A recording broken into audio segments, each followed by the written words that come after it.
எல்லாருக்கும் வணக்கங்க. Welcome to digital Bharathi. So இப்போ டிஎன்பிஎஸ்சியில் குரூப் 2 எக்ஸாம் நடந்து முடிஞ்சிருக்கு. இதனுடைய கட் ஆஃப் தெரிஞ்சுக்கிறதுக்கு நம்ம எல்லாருமே ரொம்ப ஆர்வமாக இருக்கிறோம். எதனால் ஆர்வமாக இருக்கிறோம் அப்படின்னா, நம்ம ஃபர்தராக நம்ம எப்படி படிக்கணும் அப்படின்றத பிளான் பண்ணுறதுக்காக. ஸோ கட் ஆஃப் ப்ரெடிக்ட் பண்ணுறதுக்கு முன்னாடி சில விஷயங்களை நம்ம கருத்தில் கொள்ளணும். அதுக்காக தான் இந்த வீடியோங்க. ஓகே, ஸோ ஃபஸ்ட்டு இந்த கட் ஆஃப் நமக்கு எதுக்காக முக்கியம் அப்படின்னா, நம்ம மெயின்ஸுக்கு படிக்கணும். மெயின்ஸ்க்கு படிக்கிறதுக்கு ஒரு 6 மாதம் டைம் தருவாங்க. 5லிருந்து 6 மாதம். இப்போ குரூப் 1 எக்ஸாம் பார்த்தீங்கன்னா ரிசல்ட் வந்து ஒரு 50 நாளில் போட்டிருந்தாங்க. அதுக்கப்புறம் ஒரு 100 நாளில் எக்ஸாம் இருந்தது. 150 நாள் அப்படின்ட்டு குரூப் 1க்கு தந்திருந்தாங்க. குரூப் 2 அதோட கொஞ்சம் வால்யூம் அதிகம். 7.5 லட்சம் பேர் அப்ளை பண்ணி ஒரு 5.5 லட்சம் பேர் எழுதினாங்க. அதனால வால்யூம் நிறைய இருக்கிறதுனால இன்னொரு 10-20 நாள் பின்னாகாது, முன்னதான் ஆகும். ஸோ அப்படின்றக்கப்ப நமக்கு ஒரு 50 நாள் அப்படின்றது 60 நாள் 65 நாள் டிஎன்பிஎஸ்சி சேர்மனே அதான் சொல்லியிருக்கிறாங்க. ஸோ அதனால ரிசல்ட் அப்படின்றது நமக்கு வெகு விரைவில் வந்துடும். சரிங்களா? அப்ப படிக்க ஆரம்பிக்கிறது ரிசல்ட் வந்ததுக்கு அப்புறம் நம்ம படிக்க ஆரம்பிச்சோம் அப்படின்னா 2 எக்ஸாம் இருக்கு. 2A 2க்கு வந்து பாத்தீங்கன்னா ரிட்டன் ப்ராக்டிஸ் பண்ணணும். ஃபர்ஸ்ட் 1 மாசம் உங்களுக்கு எழுதி ப்ராக்டிஸ் பண்றதுக்கு டைம் போதாம இருக்கும். அதுக்கப்புறமா தான் நமக்கு ஒரிஜினலா சப்ஜெக்டை படிச்சு நம்ம எழுத ஆரம்பிப்போம். அந்த ரிட்டன் ப்ராக்டிஸ்க்கே 1 மாசம் தேவைப்படும் நமக்கு. ஸோ ரிசல்ட் வந்ததுக்கு அப்புறம் நமக்கு இருக்கக்கூடிய 100 நாள்ல முதல் ஒரு 30 நாள் இந்த எழுதி ப்ராக்டிஸ் பண்றதுக்கே போயிடுச்சுன்னா அப்புறம் எப்ப நம்ம படிப்போம்? அதுக்காக தான் முன்னாடியே படிக்கணும். அப்படின்னா நம்ம நிறைய மார்க் போட்டிருந்தோம் அப்படின்னா 165 வருது அப்படின்னா யாரையும் எதையும் கேட்கணும், இந்த வீடியோ பார்க்கணுன்ற அவசியமே இருக்காது. டைரக்டா நம்ம படிக்க ஆரம்பிச்சிருவோம். ஸோ கட் ஆஃப் எவ்வளவு இருக்கு அப்படின்றத பொறுத்து நம்ம மெயின்ஸ்க்கு படிக்க ஆரம்பிக்குமா இல்லையா அப்படின்றத ரொம்ப முக்கியங்க. ஸோ அது ரொம்ப முக்கியம். அதே மாதிரி 2Aக்கும் வந்து நம்ம இப்ப இருந்தே படிக்கணும். நிறைய ஸ்கூல் புக்கு விட்டு வெளியே கேட்கறதுனால அதுக்கும் நிறைய படிக்கணும், நிறைய பயிற்சிகள் மேற்கொள்ளணும் அப்படின்றதுக்காக அதுக்கும் நமக்கு கட் ஆஃப் அப்படின்றது ரொம்ப ரொம்ப முக்கியமானது. இப்ப நம்ம என்ன பண்ணுவோம், நமக்கு எக்ஸாம் முடிஞ்சு ஒரு வாரம் 2 வாரம் படிக்காம இருப்போம். அப்புறம் மெதுவா ஆரம்பிப்போம். ரிசல்ட் வந்தோடனே வேகமா போகும். இந்த ரிசல்ட் வந்ததுக்கு அப்புறமா நம்மளுடைய பர்சனல் லைஃப்ல ஏதாவது வந்து கமிட்மெண்ட்ஸ் வரலாம். உங்களுடைய ப்ரொஃபஷனல் லைஃப் நீங்க வேலைக்கு போயிட்டு இருந்தீங்க அப்படின்னா அப்ப வந்து உங்களுக்கான வேலைகள் வரலாம். ஸோ அப்ப படிக்கக்கூடிய நேரத்தை அது கம்மி பண்ணும். அதனால நம்ம இப்ப இருந்தே பிளான் பண்ணி படிக்க ஆரம்பிச்சிட்டோம் அப்படின்னா ரொம்ப நல்லா இருக்கும். ஸோ எவ்வளவு மார்க் மேல இருந்தா நான் படிக்க ஆரம்பிக்கலாம் அப்படின்றதுக்காக தாங்க இது. ஓகே, ஸோ இது நம்ம முழுசா பார்த்தோம் அப்படின்னா நமக்கு இருக்கக்கூடிய நாட்கள் ஒரு 150ல 160 நாள். இந்த நாட்கள் எல்லாத்தையும் நம்ம உபயோகம் பண்ணோம் அப்படின்னா கண்டிப்பா ஒரு வேலை வாங்கிடலாம். ஏன்னா இன்டர்வியூ கிடையாது, மெயின்ஸ் உடைய மார்க் தான் ரொம்ப முக்கியம். அதை வச்சு நம்ம வந்து ஈஸியா வாங்கிடலாம். ஸோ அடுத்து இப்ப எனக்கு வந்து மார்க் வந்து 148 வருது, 149 வருது, 145 தான் வருது. இது எல்லாமே இந்த இன்ஸ்டியூட் ஸ்கீ வச்சு போட்டதா. இதுல இருந்து ஒரு பிளஸ் ஆர் மைனஸ் ஒரு 4 to 5 ஆன்சர்ஸ் வந்து மாறும். சரிங்களா? டிஎன்பிஎஸ்சி ரிலீஸ் பண்ணிடுவாங்க, இன்னும் ஒரு நாட்கள்ல ரிலீஸ் பண்ணிடுவாங்க. அதுக்கு முன்னாடி கட் ஆஃப் எவ்வளவு இருக்கும் அப்படின்றத தீர்மானிக்கணும். அதுக்கு தான் ரொம்ப முக்கியம். இப்ப நான் வேலைக்கு போறேன் அப்படின்னா நான் லீவு போடணும். அதை கட் ஆஃப் நான் ஒரு 152 போட்டிருக்கேன் அப்படின்னா ஓகே நான் பாஸ் பண்ணிடுவேன் அப்படின்னா அதுக்கு தகுந்த மாதிரி நான் லீவை பிளான் பண்ணி போடணும். லீவு நம்ம கேட்கற நேரத்துல லீவ் தருவாங்க அப்படின்னு சொல்ல முடியாது. அதுக்காக ப்ரீ பிளான் பண்றதுக்கு இந்த கட் ஆஃப் உடைய ப்ரிடிக்ஷன் அப்படின்றது ரொம்ப முக்கியம். சரிங்களா? ஸோ இதுக்காக தான் நம்ம வந்து இந்த கட் ஆஃப் அப்படின்றத சொல்றோம். அதே மாதிரி நீங்க ஒரு கிளாஸ்ல சேர்றீங்களா இல்லையா, ஒரு இன்ஸ்டியூட்ல சேர்றீங்களா இல்லையா அப்படின்னா இந்த மார்க்குக்கு மேல நான் மார்க் எடுத்திருந்தேன் அப்படின்னா நீங்க தைரியமா சேரலாம். நீங்க ஒரு இடத்துல சேர்ந்துட்டீங்க அப்படின்னா அப்ப நீங்க பிலிமினரில ஃபெயில் ஆயிட்டீங்க அப்படின்னா அவங்க ரீஃபண்டும் தர மாட்டாங்க. அப்படின்றப்ப பண இழப்பு அப்படின்றது ஏற்படும். அதுவும் இல்லாம நீங்க வேலை செஞ்சிருக்க இடத்துல கடைசியில போய் லீவ் கேட்க முடியாது. சரிங்களா? அதுக்கப்புறம் படிக்க ஆரம்பிக்கிறதுல ஒரு தயக்கம் நமக்கு இருந்துட்டே இருக்கும். நம்ம இவ்வளவு மார்க் கம்மியா எடுத்திருக்கோம், படிக்கணுமா வேண்டாம்.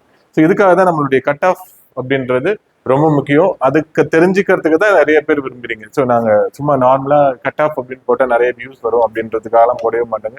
எந்த ஒரு வீடியோவும் வியூஸ்க்காக போட மாட்டோம். ஒரு 300+ வீடியோ போட்டிருக்கோம். ஒரு தடவை கூட நீங்க சப்ஸ்கிரைப் பண்ணுங்க அப்படின்றதெல்லாம் சொன்னதே கிடையாது. சரிங்களா? ஸோ அப்படி சொல்லணுன்ற அவசியமும் இல்லை. நல்லா நீங்க பண்ணீங்க அப்படின்னா எல்லாருமே வந்து பார்ப்பாங்க. ஓகே, ஸோ லாஸ்ட் டைம் வந்து கட் ஆஃப் அப்படின்றது எவ்வளோ இருந்துச்சு அப்படின்னு பார்த்தீங்கன்னா 144 BCக்கு இருந்துச்சு. ஸோ அதுக்கு முன்னாடி நாம இப்ப ஆரம்பத்துல ஒரு சர்வே கண்டக்ட் பண்ணோம். அதுல இன்ஸ்டியூட் கீயை பொறுத்து உங்களுக்கு எவ்வளவு மார்க் வருது அப்படின்றத கேட்டிருந்தோம்.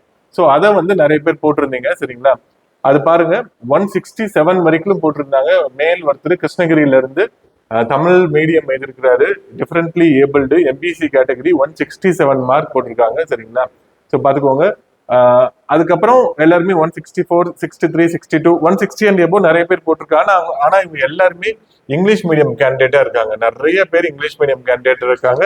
திரும்பியும் இந்த தமிழ் இங்கிலீஷ் பேதம் இருக்கு. நம்ம திரும்ப திரும்ப வலியுறுத்தக்கூடியது இதுதான். ஈக்குவாலிட்டி அப்படின்றத நம்ம மெயின்டைன் பண்ணணும். உயரம் கம்மியானவன் உயரம் அதிகமானவன் அப்படின்றத வச்சுட்டு தான் இப்போ வரைக்கும் பண்ணிட்டு இருக்காங்க. இதுல வந்து ஈக்குவாலிட்டி அப்படின்றது நம்ம படிக்கக்கூடிய சப்ஜெக்ட்ல எல்லாருமே ஒரே விஷயத்தை தான் படிக்கிறோம். ஆனா ஒரு தேர்வு கஷ்டமாவும் ஒரு தேர்வு எளிமையாவும் கேட்கறது. ஏன்னா ஜென்ரல் இங்கிலீஷ், ஜென்ரல் தமிழ் அப்படின்ற பேதம் இன்னும் கூட இருக்கு. இங்கிலீஷ் தமிழ் அப்படின்ற பேதம் மெயின்ஸ்ல பயங்கரமா இருக்கும். சரிங்களா? பல தடவை கொதிச்சு போய் வீடியோலாம் போட்டிருக்கோம். இந்த டைம் வந்து லாங்குவேஜ் பேப்பரே ரொம்ப கஷ்டமா இருக்கு. 20 புக்கு படிச்ச ஒருத்தவங்களும் 6வது 7வது 8வது 9வது 10வது படிச்ச ஒருத்தவங்களும் சிலபஸை பொறுத்த வரைக்கும் ஒன்றும் பிரச்சனை கிடையாது. ஆனா கேட்கக்கூடிய கேள்விகளுடைய தரம் ஒரே மாதிரி இருக்கணும் அப்படின்றதுதான் எல்லாருடைய கருத்தும். இங்கிலீஷ் மீடியம் எழுதுறவங்களும் அதான் சொல்றாங்க. சரிங்களா? என்னன்னா இந்த English medium Tamil medium candidate கடையில ஒரு சண்டையை கலை போட்டுட்டு அவங்க பாட்டுக்கு பேசிட்டு இருப்பாங்க. சரிங்களா? டிஎன்பிஎஸ்சி அது வேலையை பார்த்துட்டே இருக்கும். இது அவங்களுடைய காதுக்கு போய் நிறைய நேரத்துல சேராமவே இருக்கும். இந்த டைம் பலமா தான் ஒழிச்சிருக்கு. பார்ப்போம் அடுத்து வரக்கூடிய எக்ஸாம்ல எப்படி கண்டக்ட் பண்ண போறாங்க. 2Aலையும் இலக்கண பாட்டு இருக்கு, கிராமர் பாட்டு இருக்கு. அதை வந்து கண்டிப்பா ரெண்டுமே ஸ்டாண்டர்டா இருக்கணும். நாங்க ரெண்டுமே ஈஸியா கேளுங்கன்னு சொல்லவே இல்லை. ஏன்னா நம்ம படிக்கிறவங்க ஒரு நல்லா படிச்சவங்க எப்பயுமே கொஸ்டின் பேப்பர் டஃபா இருக்கணும் அப்படின்னு தான் எதிர்பார்ப்பாங்க. நல்லா படிக்கிறவங்க நிறைய பேர் இருக்கிறாங்க. கொஸ்டின் ஸ்டாண்டர்டா நீங்க இப்ப கேட்கற மாதிரி கேளுங்க. எப்படி தமிழுக்கு செட் பண்ணீங்களோ அதே அளவு இங்கிலீஷ்க்கும் நீங்க செட் பண்ணிருந்தீங்கன்னா ஒன்றும் பிரச்சனையே இல்லை இல்லைங்களா? ஓகே.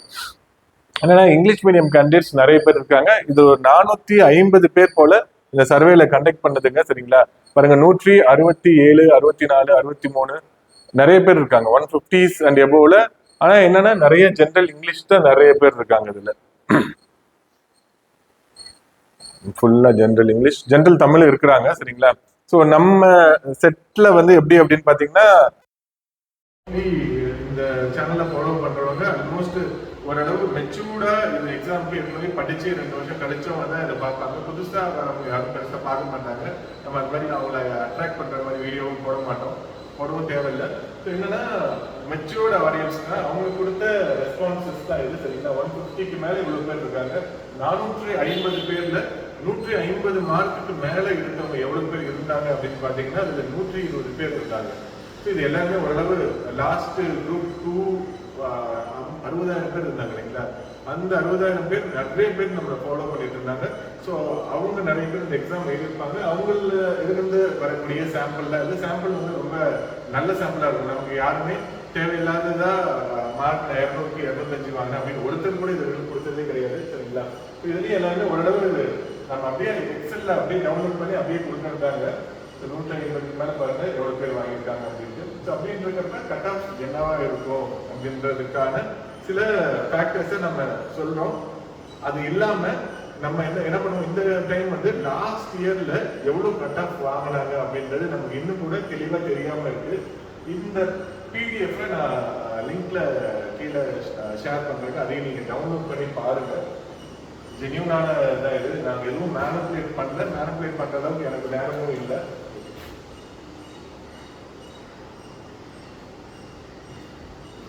ஓகே, இப்போ வந்து TNPSC group 2 2A cut off அப்படின்றது இந்த டைம் வந்து வேகன்சி 230 இருக்கு.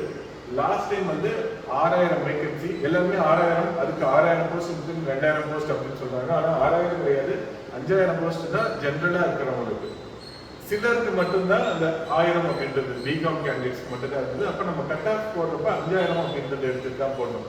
இப்ப என்னன்னா, இப்ப எங்ககிட்ட படிச்சவங்கல நிறைய பேர் கிளியர் பண்ணியிருந்தாங்க, ஒரு சிலர் கிளியர் பண்ணாம இருந்தாங்க. ஃபைனல் கீ படி அவங்க இப்ப டிஎன்பிஎஸ்சி லிங்க்ல போட்டிருந்தாங்க இல்லைங்களா, அதன்படி அவங்க 144 கேள்வி பிசி ஃபீமேல் இவங்க கிளியர், 144 கொஸ்டின்ஸ் கிளியர். அப்ப கட் ஆஃப் அப்படின்றது 144 இருக்கலாம், இல்ல அதோட இப்ப இவங்களுக்கு தெரிஞ்ச வரைக்கும் லீஸ்ட் மார்க்ல பாஸ் பண்ணது இவங்க தான். 144 கொஸ்டின்ஸ் வந்து பாஸ் பண்ணியிருக்காங்க. அப்ப இந்த டைம் 144 இருக்குமானா, ஸோ இருப்பதற்கு சில வாய்ப்புகள் இருக்கு, சில வாய்ப்புகள் இல்லாம இருக்கு. எதை வச்சு நம்ம சொல்றோம் அப்படின்னு பாத்தீங்கன்னா, லாஸ்ட் டைம் 6000த்துல 1000 பேர் போயிட்டீங்கன்னா 5000 பேர் இருக்காங்க. இதுல 170 மார்க், அதாவது நான் மார்க் சொல்லல, கொஸ்டின் சொல்றேன். 170 கொஸ்டின் வந்து 155 கொஸ்டின் வரைக்கும் போட்டவங்க எவ்வளவு பேர் இருப்பாங்கன்னா, ஆவரேஜா ஒரு 10,000 பேர் இருப்பாங்க. நல்லா படிக்கிறவங்க 10,000 பேர் இருப்பாங்க. ஃபுல் டைம் இதுக்காகவே 1 வருஷம் 1.5 வருஷம் படிச்சுட்டு இருப்பாங்க இல்லைங்களா, அவங்க கண்டிப்பா 10,000 பேர் இருப்பாங்க. அப்புறம் 155 to 145 இங்க தான் எல்லாருமே இருப்பாங்க. 40,000 பேர் இந்த கேட்டகரியில தான் இருப்பாங்க. சரிங்களா, நீங்க இது வந்து எப்படி இந்த சாம்பிள் எடுத்ததுன்னா லாஸ்ட் குரூப் 4 உடைய மார்க் எடுத்திருந்தாங்க. இனிஷியலா 170 ஒருத்தர் எடுத்திருக்காருன்னா 168ல 3 பேர் எடுத்திருப்பாங்க, 167ல ஒரு 10 பேர் இருப்பாங்க. அது அப்படியே அதிகமாகிட்டே வரும். இந்த 155ல இருந்து இது ரொம்ப அதிகமாக ஆரம்பிக்கும். இந்த மீடியன் அப்படின்னு சொல்லுவாங்க, ஆவரேஜா இருக்கக்கூடியவங்க நிறைய பேர் இருப்பாங்க. இந்த டைமும் அது மாதிரி 2300 வேகன்சிஸ். ஆனா 23,000 பேர் எடுப்பாங்கன்னா அவ்வளவு பேர் எடுக்க மாட்டாங்க. அரௌண்ட் 20,000 பேர் வந்து எடுக்கிறதுக்கு நிறைய வாய்ப்புகள் இருக்கு. ஏன்னா 5,000 பேர் 2 எக்ஸாம் எழுதுவாங்க, 2 எழுதுவாங்க, 2A எழுதுவாங்க. அப்படின்னு இருக்கப்ப 165 நம்மளோட பாத்தீங்கன்னா 164 வரைக்கும் இருந்துச்சு. ஆனா 165 போட்டிருக்காங்க அப்படின்ட்டு சொன்னாங்க. சரிங்களா, 165 to 155 வரைக்கும் இருக்கிறவங்க ஒரு 5,000 பேர் இருப்பாங்க. இது 10,000 பேர் இருப்பாங்கன்னா இருக்க மாட்டாங்க. எதனால அப்படின்றது நான் சொல்றேன் நானு. ஸோ 5,000 பேர் இருப்பாங்க. 155 to 145 20,000 பேர் வரைக்கும் இருக்கிறதுக்கு நிறைய வாய்ப்புகள் இருக்கு. ஸோ எதை வச்சு நம்ம சொல்றோம் அப்படின்னா, ஸோ இப்போ லாஸ்ட் டைம் பார்த்தீங்க அப்படின்னா லாங்குவேஜ் பேப்பர்ல general Tamil, general English, maths, அதுக்கப்புறம் GS. So last time general தமிழ்ல ஆவரேஜா இந்த கட் ஆஃப் கிளியர் பண்றவங்க எவ்வளவு மார்க் வாங்கியிருந்தாங்க அப்படின்னு பாத்தீங்கன்னா 90 மார்க் வாங்கியிருப்பாங்க. ஜென்ரல் இங்கிலீஷ்லயும் அதே 90 மார்க் வாங்கியிருப்பாங்க. மேத்ஸ்ல இது 2022 மேல நடந்தது.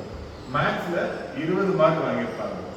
ஜிஎஸ்ல 50 மார்க் வாங்கியிருப்பாங்க. இது லாஸ்ட் டைம் ஆவரேஜா வாங்கின மார்க்குகள். சரிங்களா, ஸோ ஒரு சிலர் வந்து 45, 42 அது மாதிரி கூட வாங்கியிருக்கிறதுக்கு வாய்ப்புகள் இருக்கு.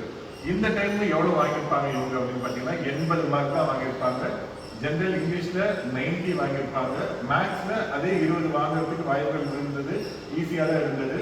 ஜிஎஸ்ல லாஸ்ட் டைம் 50 வாங்கினவங்க இந்த டைம் எவ்வளவு வாங்கியிருப்பாங்க அப்படின்னா 35ல இருந்து 40 மார்க் தான் வாங்கியிருப்பாங்க.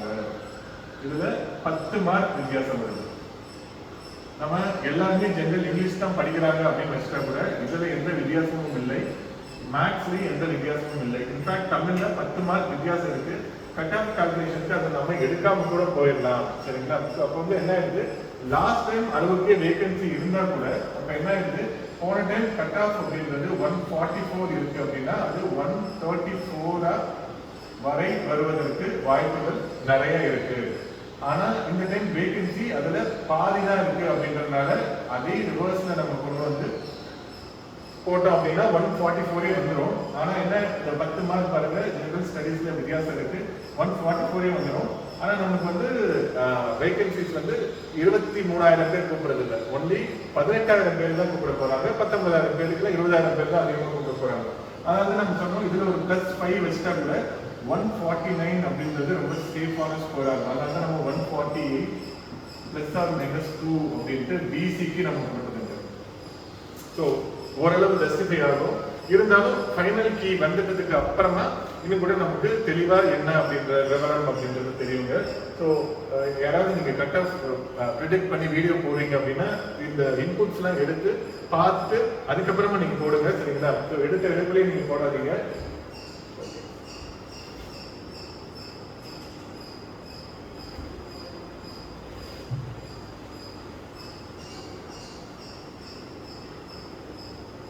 இது வந்து லாஸ்ட் இயர்ல நடந்த 2022ல நடந்த டிஎன்பிஎஸ்சில குரூப் 2ல நீங்க எவ்வளவு மார்க் வாங்கிருக்கீங்க, மார்க் தான் இருக்கும். சரிங்களா, இப்ப 210 மார்க் வாங்கிருந்தீங்கன்னா 210 டிவைடட் பை 1.5 போட்டா எவ்வளவு வருது, அதுதான் உங்களோட மார்க்கா இருக்கும். உங்க register number, date of birth, பழைய ரெஜிஸ்டர் நம்பர் இருக்கு இல்லைங்களா, ஸோ அதை போட்டு பாஸ் பண்ணவங்க பாஸ் பண்ணாதவங்க எல்லாருமே இந்த டீட்டெயிலை போட்டு செக் பண்ணி பாருங்க. நான் லிங்க் வந்து நான் டிஸ்கிரிப்ஷன்ல தரேன், அதையும் நீங்க டவுன்லோட் பண்ணி பாருங்க. மார்க் நீங்க எவ்வளவு வாங்கிருக்கீங்க அப்படின்றது உங்களுக்கு தெரியுங்க. ஸோ அது பண்ணி முடிச்சதுக்கு அப்புறமா இந்த கூகுள் ஃபார்மை தயவுசெய்து நீங்க ஃபில் பண்ணுங்க. ஏன்னா கட் ஆஃப் தீர்மானிப்பதற்கு இது ரொம்ப ரொம்ப முக்கியமா இருக்கும். இப்போ நம்ம பிசி விமனுக்கு 144 அப்படின்றது சொல்லியிருந்தோம். ஆனால் அதை விட கம்மியாக போகிறதுக்கு வாய்ப்புகள் இருக்கு. ஸோ அப்போ அதை வச்சு நம்ம இந்த வருஷத்துடைய கட் ஆஃபை ஈஸியாக தீர்மானம் செய்யலாம். அதுக்காக தான் இந்த ஃபார்மு. நிறைய ஃபார்ம் கேட்கணும் அப்படின்ட்டு ஒன்றும் ரிக்வெஸ்ட் பண்ணாதீங்க. இப்போ பாருங்க, TNPSC group 2 cut off survey 2022 நீங்கள் எவ்வளோ வாங்கியிருக்கீங்க அப்படின்றது தான். ஸோ நம்ம பேர் கேட்கல, எப்பயும் போல ஜிமெயில் ஐடி, ஃபோன் நம்பர் எதுவுமே கேட்கல. போகிற போக்கில் நீங்கள் கிளிக் பண்ணிட்டு போயிடலாம். நீங்கள் மார்க் மட்டும்தான் நம்ம டைப் பண்ணுற மாதிரி இருக்கும், மற்றது எல்லாமே கிளிக் பண்ணுறது இருக்கும். மீடியம் வந்து என்னது, ஜென்ரல் இங்கிலீஷா ஜென்ரல் தமிழா அப்படின்றது நமக்கு தெரியும். ஏன்னா இப்போ இதில் ஜென்ரல் இங்கிலீஷ் படித்து எவ்வளோ பேர் வேலைக்கு போகிறாங்க, ஜென்ரல் தமிழ் படித்து எவ்வளோ பேர் வேலைக்கு போகிறாங்க, இந்த விவரம் நமக்கு இன்னைக்கு வரைக்குமே தெரியல. லாஸ்ட் டைம் நம்ம குரூப் 2 மெயின்ஸ்க்கு எடுத்தப்ப என்ன ஆச்சு அப்படின்னா 65% பேர் குரூப் 2 மெயின்ஸ் வந்து தமிழ் வழியில் எழுதினாங்க, 35% பேர் இங்கிலீஷ் மீடியம்ல எழுதினாங்க. அந்த விவரம் மட்டும்தான் இப்போதைக்கு தெரியும், யாருக்குமே தெரியாது. டிஎன்பிசிக்கு மட்டும்தான் தெரியும். ஆர்டிஐ போர்ட் வேற நீங்க கேட்டு பாருங்க. நீங்க ஜென்ரல் இங்கிலீஷா ஜென்ரல் தமிழா லாஸ்ட் இயர்ல பிஎஸ்டி இருக்கா இல்லையா கேட்டகரி. ஏன்னா இப்போ எல்லாருமே வந்து சார் நான் வந்து எக்ஸ் சர்வீஸ் மேன், என்னுடைய கேட்டகரிக்கு கட் ஆஃப் எவ்வளோ இருக்கும் அப்படின்னு நிறைய பேர் கேட்குறாங்க. சரிங்களா, அவங்களாம் ஜவான்ஸ். அவங்களாம் நான் கேள்வி கேட்டால் நான் பதில் சொல்லாமல் இருக்கவே மாட்டேன், எப்படியாவது பதில் சொல்லிடுவேன். சரிங்களா, ஸோ அவங்க கேட்டகரிக்கு எவ்வளோ கட் ஆஃப் இருக்கும். இப்போ லாஸ்ட் டைம்லாம் 70 கொஸ்டின் போட்டவங்களுக்கு கூட வந்திருந்தது. அவங்களுடைய இந்த மினிமம் ஸ்கோர் வாங்கியிருந்தாவே வந்திருந்தது ப்ரிலிமினரி எக்ஸாம்ல. ஸோ அவங்களுக்கு ரொம்ப கம்மியாக இருக்கும். ஸோ அது மாதிரி மற்ற கேட்டகரிக்கு எவ்வளோ இருந்துச்சு லாஸ்ட் இயர்ல அப்படின்னா நமக்கு ஈஸியாக ஓரளவு தீர்மானிச்சிடலாம். ஸ்பெஷல் கேட்டகரியை வச்சு நம்ம கட் ஆஃப் போடுறப்ப இவங்க எல்லாருக்கும் தான் சொல்லணும். சரிங்களா, ஓகே. இதுல சரியாக பதிலளித்த மொத்த வினாக்கள் 2022 டிஎன்பிஎஸ்சி ஃபைனல் கீயின் படி. இந்த கீயோட லிங்க் நான் இங்கேயும் கொடுத்துருக்கேன், அதுவும் அங்கேயும் கொடுத்துருக்கேன். அதுல மொத்தமா 200 கேள்விக்கு எவ்வளவு கேள்விக்கு நீங்க சரியா பதிலளிச்சீங்க. இப்ப 300க்கு 300 மார்க் வாங்கியிருக்கீங்கன்னா 300 டிவைடட் பை 1.5 போட்டீங்கன்னா எவ்வளவு வரும்? 200 வருங்களா? அந்த 200 இங்க போடணும். சரிங்களா, வெறும் மார்க் மட்டும் என்டர் பண்ணுங்க, அது மட்டும் போதும். முதல்நிலை தேர்வில் தேர்ச்சி பெற்றீர்களா இல்லையா, எஸ் ஆர் நோ, அவ்வளவுதாங்க. ஸோ இதை மட்டும் நீங்க போட்டுட்டீங்க அப்படின்னா லாஸ்ட் இயருடைய கட் ஆஃப் என்ன அப்படின்ட்டு நமக்கு ஈஸியா தெரிஞ்சிடும். ஈஸியா எடுத்துடலாம், நம்மளால ரொம்ப ஈஸியா எடுக்க முடியும். அந்த கட் ஆஃபை வச்சு இந்த கட் ஆஃபை நம்ம ஈஸியா கொண்டு வந்துட முடியும். சரிங்களா,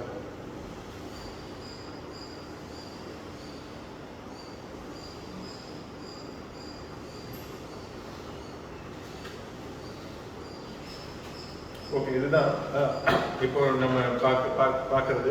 அதே மாதிரி இப்போ சோர்ஸ் அப்படின்ட்டு நிறைய பேர் கேட்குறீங்க. சோர்ஸ் நான் எதை படிக்கணும் அப்படின்ட்டு, எந்த புக்கு படிக்கணும் அப்படின்ட்டு. இப்போ நிறைய பேர் வந்து இந்த கொஸ்டின் இந்த புக்ல இருந்து வந்துச்சு, சோர்ஸ் இதுதான் அப்படின்னு நமக்கு எடுத்து போடுவாங்க. இப்போ லக்ஷ்மிகாந்த் இந்த பேஜ்ல இருந்து வந்துச்சு அப்படின்பாங்க.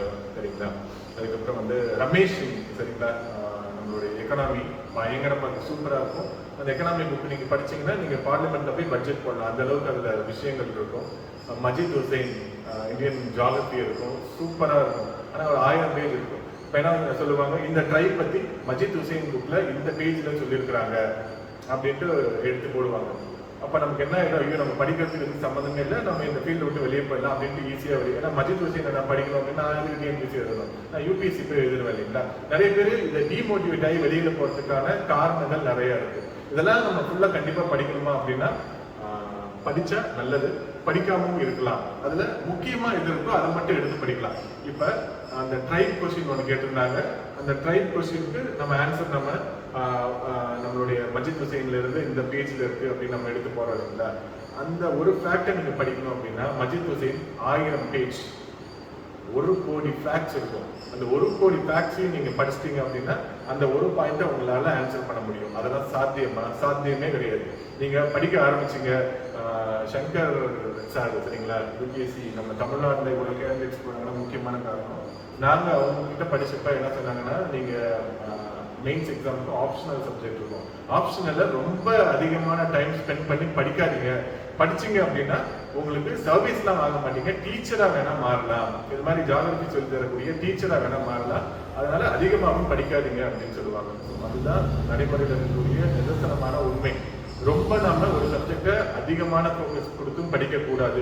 நம்ம முன்னாடி படிக்கணும் அப்படின்னு சொன்னது இப்போ படிக்கக்கூடாதுன்னா என்னன்னா பயந்து வெளியே போறவங்க நிறைய பேர் இருக்காங்க. ஐயோ இதுக்கும் நமக்கு செட் ஆகாது, டிஎன்பிசி அப்லிஃப்ட் ஆகி வேற எங்கேயும் போறாங்க, நம்ம இன்னும் கூட கம்மியா இருக்கிறோம், அப்படிலாம் ஒன்றும் கிடையாது. ஸோ நான் இன்ஃபோசிஸ்ல 2007 சரிங்களா, 2007 ஜூன் 11 அப்போதான் நான் முதல்ல வேலைக்கு போனது.